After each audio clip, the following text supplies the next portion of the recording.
Изчакваме Одис да отчете всички контролни модули. Отиваме на тест план. След това избираме Select Self Test.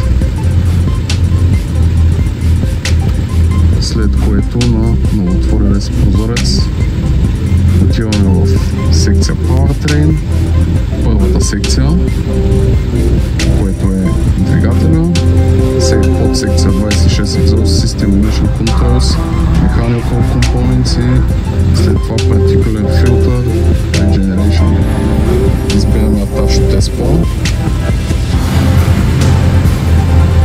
Избираме Perform Test. Отваря се прозореца за Particular Filter Regeneration. Изчакваме.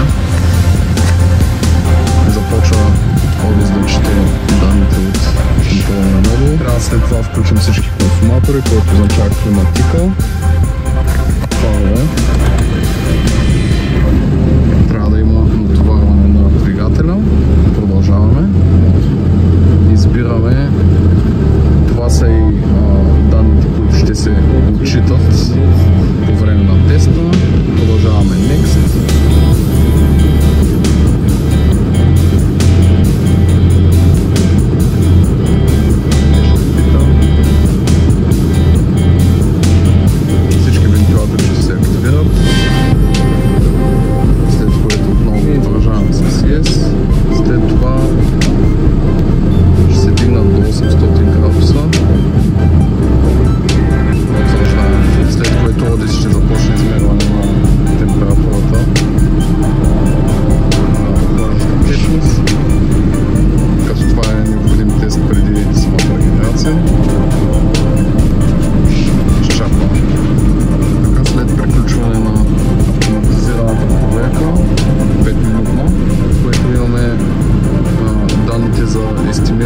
Естимирано количество на сажди в DPF-а за държане. Продължаваме.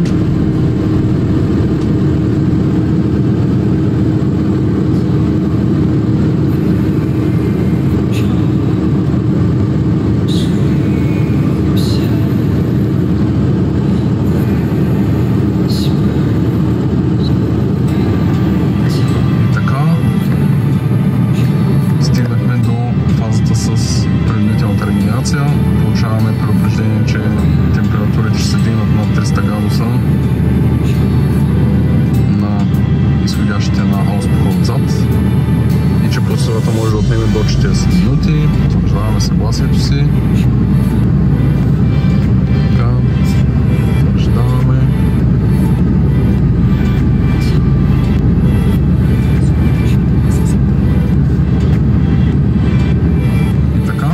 Процедурата автоматично стартира, оборотите на автомобила ще се увеличат автоматично до 1500.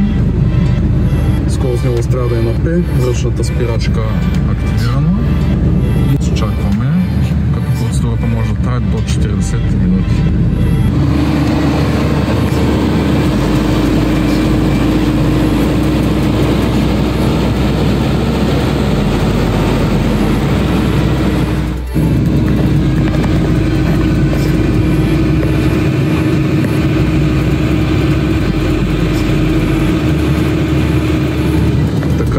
Първата фаза е както виждаме, фаза подгряване.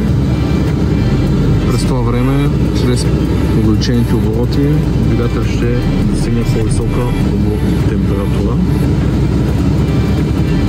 Както виждаме в момента, градусите на изпускателна система са около 280. И изчакваме да се премине в следващата фаза на процеса на регенерация.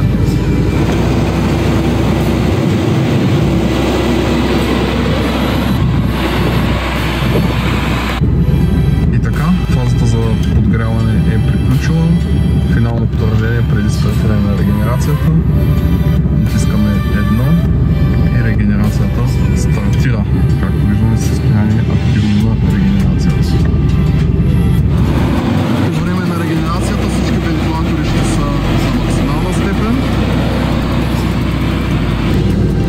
Както виждаме, температурата по време на регенерацията се повишава. Вече температура на изгорелите газове при ауспуха 501 градуса.